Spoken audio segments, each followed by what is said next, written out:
Olá pessoal, tudo bem? Se vocês ouviram um miado, essa é minha gatinha Missy, tá bom? Nosso xodózinho aqui. Queridos, é um prazer começar mais uma aula com vocês. Nós já estudamos um pouquinho sobre a Bíblia, falamos sobre Deus, sobre o grande conflito, né, que envolve a origem do mal, que começou no céu e depois se estendeu à humanidade. E nós terminamos falando no último estudo sobre a morte, que é a consequência do pecado. Mas pastor, todo mundo vai morrer. É verdade, todo mundo vai morrer. Mas a Bíblia está falando de uma morte eterna. Então Deus tem o propósito de nos salvar. E Ele promete um reino, o restabelecimento do Éden, onde Ele viverá com os seus filhos pela eternidade. E um dia nós vamos falar sobre como isso será, mas é algo espetacular, que a Bíblia diz ser tão grande, tão maravilhoso, uma felicidade imensa viver neste paraíso que Deus tem preparado para nós, que por mais que nós imaginássemos, a Bíblia diz que nós não alcançaríamos tudo que Ele tem preparado para nós. E hoje nós vamos falar um pouquinho sobre salvação. Afinal, o que é a salvação, né? Nós falamos sobre a morte, sobre as consequências do pecado, e eu gostaria de começar falando que eu sou cristão há mais ou menos 13, 14 anos. Hoje eu estou com 33 anos, né? Há mais ou menos 13, 14 anos atrás, estava lá com meus 19, 20 anos, e essa fase para trás, 19 a 20 anos para trás, eu fiz muitas besteiras, fiz muitas coisas erradas, os quais eu me arrependo profundamente, mas eu sempre lembro que era a procura de felicidade, a procura de preencher um vazio que existia no coração e eu nunca conseguia preencher. Eu posso garantir para você, não significa que eu não tenha problemas, eu tenho, todos nós temos, mas que eu encontrei uma razão para viver, encontrei um propósito para a minha vida, e eu entendo que Deus ele tem um propósito para a sua vida também, ok? E hoje nós vamos falar então um pouquinho sobre o plano de salvação, ok? Então nós já lemos em outros textos, o livro lá de 1 João capítulo 4, verso 8 e verso 9, diz que Deus é amor. Então, de fato, Ele é amor. Às vezes nós temos uma visão errada sobre Deus porque tivemos pais autoritários, pais que fizeram coisas erradas e magoaram o nosso coração, e nós projetamos a figura dos nossos pais ou daqueles que nos criaram na figura de Deus. Mas eu queria colocar no seu coração neste momento que Deus é amor, Deus te ama. Deus não é aquele que acusa, aquele que fica esperando você errar para soltar um raio, você não é isso. Deus é aquele que, se você cair, Ele estende as mãos para te levantar. Deus é aquele que, quando você chora, você está triste, você passa por problemas na vida, Ele é o primeiro a chorar contigo e dizer: filho, vamos junto, estou contigo. E há vários textos na Bíblia que falam sobre isso. Então vamos falar um pouquinho sobre o plano da salvação. Nós já vimos em Gênesis que Deus criou o homem à sua imagem e semelhança. Ok? É verdade que por conta do pecado nós nos afastamos muito de Deus. Nós podemos ler em Gênesis capítulo 3, verso 8. Eu vou deixar no vídeo aí, ok? Para a gente ganhar um pouquinho de tempo, deixar o vídeo mais curto. Mas que o pecado destrói a nossa comunhão com Deus. E a maneira que nos leva a fugir dele. É o caso de Adão e Eva, que quando pecaram, a primeira coisa foi fugir de Deus. E até hoje é assim. Eu e você fugimos de Deus e Deus corre atrás de nós, como um namorado apaixonado atrás da sua amada, né? Assim é Deus para conosco, nós correndo dele e ele correndo para nos alcançar. Romanos capítulo 13, verso 23, diz que todos os seres humanos pecaram e pecaram, né, estão sob a penalidade da morte. Então não há um justo sequer, a Bíblia diz, ninguém é bonzinho, ninguém é santo, ninguém vai ser salvo por conta da sua bondade. Eu sou ruim, você é ruim. Eu não sou tão ruim assim, pastor. Depende do seu ponto de vista, porque pecado é tanto não fazer aquilo que Deus pediu para fazer, quanto aquilo também deixar de fazer aquilo que Deus pediu para fazer. Pecado é algo muito grande. E desde Adão e Eva, nós somos descendentes, é como que o pecado fosse o vírus que corre na nossa corrente sanguínea. A gente gosta das coisas ruins, a gente prefere as coisas ruins, somos pessoas carnais. E todos nós, sem nenhuma exceção, estamos sujeitos à morte eterna, à penalidade do pecado, porque eu e você e todos nós somos pecadores, ok? Se eu ainda for em Romanos capítulo 5, verso 18 e 19, diz que Adão trouxe a morte. Eles são nossos primeiros pais, somos filhos, viemos da descendência deles, e é como que se esse pecado fosse um vírus que foi transmitido para toda a descendência, desde Adão até eu e você, e aquele bebezinho que nasceu hoje, recém-nascido, ele já nasce pecador, ok? Mas o mesmo texto diz que Jesus trouxe a vida. Então, para que eu e você possamos entender o que aconteceu, foi o seguinte: como eu e você pecamos e nós somos criaturas de Deus, Deus nos criou, Deus puxou a responsabilidade para si, para que ele pudesse nos salvar, porque existiam muitas pessoas vendo o que estava se desenrolando aqui na Terra, o grande conflito, nós falamos sobre isso. Os anjos que ficaram com ele estavam observando as atitudes de Deus, Satanás e seus demônios também. E a única forma de Deus salvar o ser humano foi ele mesmo vindo à Terra, nascendo em carne e osso, passando por tudo que eu e você passa. A Bíblia diz que Jesus foi tentado em tudo, mas não se achou pecado nele. Então Jesus vive aqui 33 anos, a Bíblia relata que ele nunca pecou, e se nunca pecou, ele é merecedor da vida, e eu e você somos merecedores da morte, porque já nascemos pecadores. Mas Cristo ele faz uma troca na cruz. Ele dá a vida que ele conquistou por direito, é dele, em troca a nossa morte. Então, quando Cristo morre na cruz, de fato, ele morre por mim e por você, ok? Só que o fato dele ter morrido na cruz não te garante a salvação. Por quê? Porque você precisa aceitar. Jesus está dando um presente, esse presente se chama graça, que é a salvação, é o fato dele ter morrido por nós, e ele fala assim: filho, eu quero pegar a morte que você merece, Romanos 6:23, e dar a vida que eu conquistei para você. Mas se você falar não, como você pode ser salvo? Há outros textos, Gálatas capítulo 3, verso 13, diz que Jesus ele assumiu a nossa maldição. Então, de fato, Jesus pagou o preço dos nossos pecados, morrendo em morte de cruz, diz Filipenses, nós lemos no último texto, para nos salvar. E a questão é o quanto nós valorizamos o sacrifício de Cristo por nós.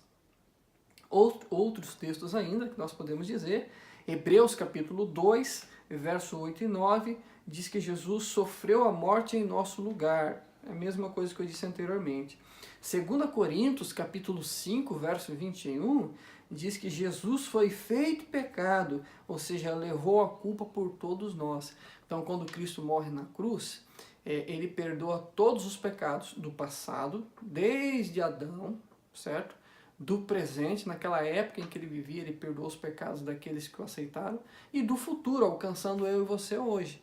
Então, não há nenhum pecado que não possa ser perdoado. Se você cometeu algo terrível, que só você sabe, não se preocupe. A Bíblia diz que se nós confessarmos os nossos pecados a Cristo e nos arrependermos e buscarmos uma verdadeira mudança de vida, Cristo nos perdoa de todos os nossos pecados e nos oferece a salvação. Ok? Ainda em Atos, capítulo 3, verso 19, diz que nós precisamos nos arrependermos para sermos perdoados. Tudo Deus pode perdoar. A questão é que nós precisamos nos arrependermos. E arrepender não é remorso, arrepender é reconhecer o erro, admitir que estava errado e buscar, pelo poder de Cristo, uma mudança na sua vida. A Bíblia chama isso de uma nova oportunidade, uma nova vida em Cristo, uma nova criatura. No livro de 1 João, capítulo 1, verso 9, Jesus diz o seguinte: se confessarmos os pecados a Ele, Ele pode nos perdoar. Olha que coisa linda. Eu e você guardamos mágoas de muitas pessoas, né? Coisinha pouca, a gente às vezes vira a cara, fica anos sem falar com as pessoas. Cristo não é assim, Deus é amor. Ele nos perdoa, não importa o que você tenha feito. Mesmo que você tenha ofendido pessoalmente Cristo, tenha xingado Ele, ou tenha levado uma vida que Ele não merece, né? A sua vida como exemplo, Ele não merece, ainda assim Deus te perdoa. Quando Ele diz para Pedro: olha Pedro, você tem que perdoar 70 vezes 7, quando Pedro fez a pergunta: quantas vezes preciso perdoar? É porque Deus perdoa 70 vezes 7, não é 490, Deus perdoa sempre. Ele tem prazer em perdoar e nos resgatar. Se eu ainda ler Romanos capítulo 8, verso 1, ao receber a Jesus, já não somos mais condenados. Então eu e você nascemos condenados. Um bebezinho recém-nascido, ele não é inocente, ele já é pecador, já tem um vírus na veia dele. Mas, quando nós pegamos a consciência, né, entendemos a salvação de Cristo e o aceitarmos em nosso coração, Cristo nos salva, nos perdoa, né? Nele não somos mais condenados. Efésios capítulo 2, verso 8, diz que somos salvos pela graça mediante a fé. Só que essa palavra graça tem sido muito mal compreendida por várias pessoas. Graça não significa que você vai ser salvo independente da sua decisão. Ou seja, você pode continuar matando, roubando, cometendo vários erros sem se arrepender, sem confessar, e você vai ser salvo diretamente. Não. A Bíblia diz que muitas pessoas irão se perder. Apocalipse capítulo 20, verso 9 e 10, fala que uma multidão como areias do mar irão se perder. Por que se perderão? Porque embora Cristo tenha morrido na cruz, elas não aceitaram o sacrifício de Cristo. Como é que Deus pode perdoar alguém que não pediu perdão? É impossível. É isso que o texto diz. E João capítulo 1, verso 12, diz que quando recebemos Jesus pela fé, nos tornamos filhos de Deus. Vai parecer meio duro o que eu vou falar para você, mas todo mundo acha que todo mundo já nasce filho de Deus, em partes. Somos filhos de Deus porque fomos criados por Ele, né? Somos da descendência, a primeira criação, Adão e Eva. Mas espiritualmente não somos filhos de Deus. Nós temos a opção de nos tornarmos filhos de Deus. A Bíblia fala de uma adoção feita por Deus. Ou seja, se eu não entregar o meu coração a Cristo, vai parecer duro o que eu vou falar. Mas a Bíblia diz lá no livro de João, capítulo 1, a partir do verso 3, você pode ler lá depois, que que existem filhos de Deus e que existem filhos do maligno. E os filhos de Deus são aqueles que aceitaram Cristo no seu coração e aceitaram, através do poder de Deus, uma mudança de vida. Pode ler lá. E os filhos do maligno são aqueles que não querem nada com nada, querem andar o caminho largo, né? Não querem promover nenhuma mudança, não querem aceitar Cristo, são filhos do diabo. Então, se tornar filho de Deus é uma decisão minha e sua, ok? E ainda no livro de 1 João, capítulo 5, do verso 11 ao verso 13, a Bíblia diz que acreditando nele, recebemos o dom da vida eterna, há uma promessa. Veja bem, se servir a Cristo, porque envolve abandonar muitas coisas que pelo pecado, por sermos maus, nós gostamos, fosse só isso, então não teria graça. Paulo mesmo fala sobre isso. Mas Deus promete um futuro melhor, Ele promete um paraíso, Ele promete algo extraordinário, um segundo Éden, e nós vamos conversar sobre isso mais para frente. Satanás tem implantado uma ideia de que o paraíso de Deus é um lugarzinho sem graça, um monte de nuvens brancas, de pessoas vestidas de branco. Não é isso. Nós vamos um dia só conversar sobre o que é este paraíso. Mas eu já posso afirmar que é algo muito bom e que aqueles que não aceitaram a Cristo estarão perdendo a oportunidade de experimentar a verdadeira felicidade. E a Bíblia diz que Ele nos promete a vida eterna. Então não precisamos ter medo da morte. Se entregarmos o nosso coração a Cristo, nós poderemos viver eternamente. Por fim, o último texto que eu quero falar com vocês é um dos textos mais lindos da Bíblia, um dos meus prediletos, que está no livro de João, capítulo 3, no verso 16, que diz o seguinte: porque Deus amou o mundo de tal maneira que deu o seu Filho unigênito, para que todos que nele creem não pereçam, mas tenham vida eterna. Então, nós estudamos hoje, certo, que a salvação é um dom que Deus nos oferece através do sacrifício de Cristo Jesus, que é Deus, o Deus que morreu no meu lugar e no seu lugar. Mas a salvação, ela também tem a parte humana. A nossa parte é aceitar. Cristo já morreu por mim, não há nada que eu possa fazer. Não adianta eu fazer caridades, não adianta eu ser bonzinho, não adianta eu fazer pacto para não sair palavrão da minha boca. Todas essas mudanças ocorrem, mas são evidências da nossa salvação. Agora, ninguém é salvo por meritocracia, ninguém é salvo por ser bonzinho, por fazer o bem, nada disso. Nós somos salvos por Cristo Jesus, pela sua graça, pelo seu sacrifício. É o sangue dele que escorreu na cruz que nos traz a verdadeira libertação e a verdadeira salvação. É por isso que Cristo diz em João capítulo 14, verso 6, eu sou o caminho, a verdade e a vida, e ninguém vai ao Pai senão por mim.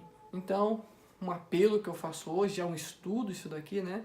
Mas nós aprendemos que a salvação é por Cristo Jesus somente, mas que envolve confessar, arrepender e uma mudança de vida.